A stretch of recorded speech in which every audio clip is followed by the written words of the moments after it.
conjecture, the null reaction may be observable in a collision experiment through the observation of direct observation of deuteron pairs in a collision experiment. Namely, if you throw something very fast at a metal deuteride where there are compact DD states, or where deuterons are close together because they've just been dissociated, then you'll get a reaction, and then that will allow you to have eyes at this scale and be able to see that two deuterons have been created from a helium-4 in this way. This brings us to the Kasagi experiment. In 1995, Kasagi reported that in experiments where 100 kilovolt deuteron beam hit titanium deuteride, he was actually studying DD reactions, trying to understand whether everything was happening sort of the way they were supposed to happen. And he had a large flux of deuterons coming into titanium deuteride, and he got a massive flux of conventional DD fusion reaction products coming out. In addition, he also saw some fast protons with energies up to 17 MeV, and fast alphas up to 7 MeV. Now, by itself, fast protons and fast alphas are not unexpected in this experiment. For example, if you have helium-3 accumulating from the reactions in the first place, if a deuteron hits helium-3, you'll generate a 17 MeV proton. In addition, if a deuteron hits a deuteron, and you make a helium-3 that's going fast, that helium-3 will hit a deuteron, and you'll generate a 17 MeV proton. So in the Kasagi's data, he's got protons here, which are from secondary reactions, where two deuterons have collided, a helium-3's hit, and it bangs into a deuteron. But in addition to this, he's got this low-level signal here. And this low-level signal is not something which appears obviously to correspond to any normal reaction process. So let's talk about that for a moment. Primary reactions are these, and the reaction products are low energy. The proton is the most energetic of the particles and has 3 MeV. The reactions that make fast protons and alphas are the primary D hits helium-3 already in the target. 2 Ds make helium-3, and this helium-3 bangs into a deuteron to make a proton helium-4 reaction. Now you can calculate the distribution of energies that you would expect in this case. The primary reaction with a low energy deuteron coming in, low energy in this case being 100 kilovolts, that's not very much energy in the grand scheme of things. Because it doesn't have much energy, the associated alignment is relatively narrow. For the secondary reaction, the helium-3 that was made has an energy in the neighborhood of 800 plus kilovolts.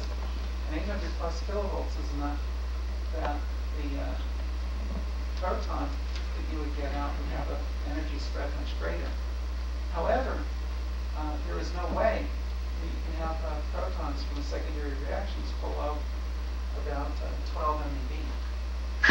If you have an isotropic 3D reaction, namely a deuteron hit 2 deuterons at close range, if the reaction were isotropic, then the distribution of the function of energy would be here, so you get stuff around 10 MeV, which is what Kasagi saw. My friend Graham from NRL sent me some view graphs. Kasagi reported the experiment in one facility. He built another facility, Tohoku University, observed it there under different conditions. It was observed in another laboratory in Japan, it was observed in China, and last year, Graham Hubler and colleagues at the Naval Research Laboratory undertook to replicate the basic Kasagi experiment at NRL. The particle spectra look something like this. I should have things over to Graham's notes, but your primary proton, 3 MeV proton peak is here. There's pulse pileup signals here. The secondary reactions are here, and there's a little bit of junk here, a little bit of signal or something there. If you blow it up, if you clean it up by putting in an aluminum foil absorber to get rid of some of the initial proton heat, you can see your primary D hits helium-3, which is fairly narrow. Your secondary reaction, which is broader, which sort of corresponds roughly to the curve, that theoretical curve I gave. And then there are some anomalous counts, and the anomalous counts appear to persist as the experiment is made, as is improved. Graham spent like forever, and is continuing to spend forever trying to clean up, to clarify between signal and different noise levels. This result is a function of time. The most recent case, the signal is now in excess of the background, the understood background. Let's think about the yield of the secondary reactions, the broadest one. The calculated yield for this reaction is around 5 times 10 to the minus 6 as compared to the rate for diffusion reactions. So initial Kasagi measurement is higher than the secondary by something like in the general neighborhood of a factor of 2. The NRL measurements go up to roughly 10 times the signal strength of what you would get if you had the secondary reaction only. So not only is the energy not right, but the amount of signal is not correct as well. Conclusion from the Kasagi experiment. Yield of an anomalous signal as large as 10 times the expected secondary reaction. Signal shows up where no secondary reaction is expected. No other reactions are expected in this range as far as anyone knows. Then a proposal for a coincidence version of Kasagi experiment, because this is a big result. If it's true, it's the real thing. And if it's true, you'd actually like to see the reaction products appear at the same time.